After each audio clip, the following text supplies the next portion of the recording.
Hi friends welcome to my channel. అయితే మొన్న చెప్పాను కదా నా స్టాక్ మార్కెట్ జర్నీ గురించి. ఎక్కడి వరకు ఆపామంటే ఒక వ్యక్తి పరిచయం అయ్యాడు, అక్కడితో నాకు అసలు స్టాక్ మార్కెట్ స్టోరీ మొదలైందని చెప్పా కదా. సో మళ్ళీ అక్కడి నుంచే మళ్ళీ స్టార్ట్ చేద్దాం. సో ఆ రోజు ఏమైంది, నేను ఇట్లనే కలిశాను, ఈవినింగ్ రోజు ఏదో కలిశాను. సో నేను మార్కెట్ ఆడుతున్నాను, ఎగ్జైట్మెంట్ నేను చెప్పాను. వాడు జాగ్రత్తగా ఆడాలి, నన్ను ఏదో ఉద్ధరించేస్తాడన్న రేంజ్లో నాకు చెప్పేసరికి నా బ్రెయిన్ మొత్తం సర్ఫ్ పెట్టి కడిగినంత ఈజీగా వాడికి అడిగేశాడు.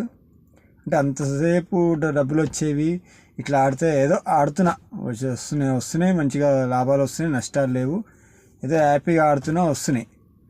ఆడు సర్ఫ్ పెట్టి నా బ్రెయిన్ కడిగేసి ఎలా పడితే అలా ఆడకూడదని చెప్పి నాకు ఏదో చెప్పి స్టేట్ బ్యాంకు స్టాక్ తగిలిచ్చాడు.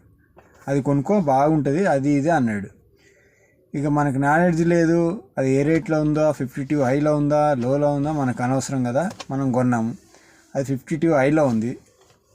దానికి ఏమైందో తెలీదు, నాకేమైందో తెలీదు. అది అక్కడి నుంచి స్టార్ట్ అయింది ఫాల్. 70,000 లాస్. 330లో 312లో కొంటే 206కి వస్తే నాకు భయం వేసింది, అమ్మేసా. 70,000 లాస్, ఫస్ట్ లాస్.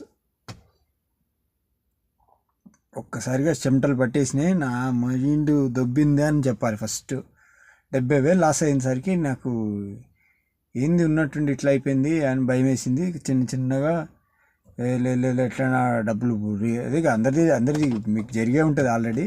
నాకు అప్పుడు జరిగింది అన్నమాట. 70,000 పోయింది కదా, దాన్ని రికవర్ చేయాలని జాగ్రత్తగా చేయాలి, అది చేయాలి ఇది చేయాలి. ఓ సబ్జెక్ట్ లేనోడికి ఏం జాగ్రత్త ఉంటుంది, ఏమొస్తుంది చెప్పండి. సబ్జెక్ట్ లేదు మనకు, సర్కిల్ ఉంది కానీ వాళ్ళకి అంత కసి లేదు. కసి లేని వాళ్ళ దగ్గర సబ్జెక్ట్ లేనివాడు ఉంటే ఏమవుతుంది, మళ్ళీ లాసులు. అట్లా 1,00,000 పోయింది. ఇంకా లాసులు మీద లాసులు. వచ్చేది 4,000, పోయేది 12,000 14,000. ఏంది ఈక్విటీలోనే. అంటే హోల్డ్ చేస్తే వస్తాయనే విషయం ఉంటే కదా, కొన్నాక పడకూడదు, పడితే అయిపోయింది, లాస్ అయిపోయింది. అయ్యో ఇంకా తగ్గిద్దేమో, ఇంకా పడుతుందేమో, అనవసరం కొన్నా, లాస్ బుక్ చేయడం. వారం రోజులు ఆగుతున్నాం, 15 రోజులు ఆగుతున్నాం, 3 నెలలు ఆగుతున్నాం, రికవర్ అవుతుంది. మనకు అంత తెలియదు కదా. ఆగితే మన డబ్బులు గుంజుకపోతుంది, బ్యాంకులో కట్ అయిపోతుంది అనే రేంజ్లో ఫీల్ అయిపోయాన్ని. సో అట్లా లాసులు ఎక్కువైపోయినాయి. సో తర్వాత ఫెడరల్ బ్యాంక్ కొన్నా.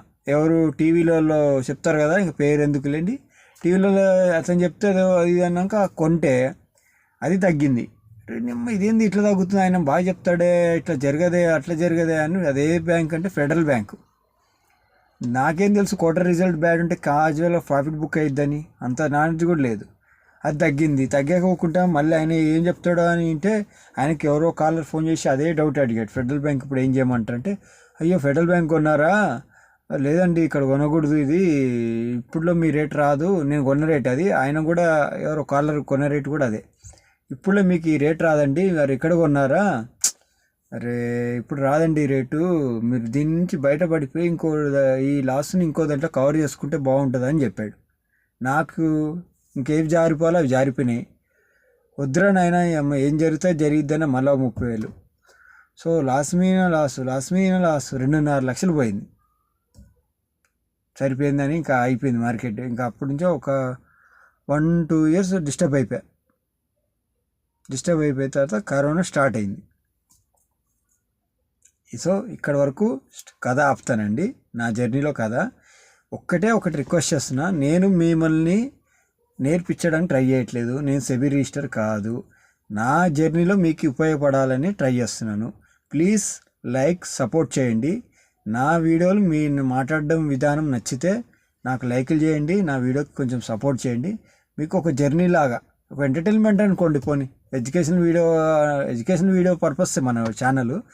మీకు ఒక జర్నీ ఏదో అట్లా ఒక టైంపాస్, ఒకటికి ఇలా జరిగిందని అలా చూడండి. కానీ సీరియస్ తీసుకొని మార్కెట్ మాత్రం సీరియస్గా తీసుకోకండి. సబ్జెక్టు నేర్చుకోండి అంతే, మీకు మంచిగా జరుగుతుంది. మార్కెట్ వల్ల ప్రతి వ్యక్తికి డబ్బులు వస్తాయి. సో కరోనా వచ్చే ముందు కథ ఇదంతా. ఓకే, మళ్ళీ నెక్స్ట్ వీడియోలో చెప్తాను.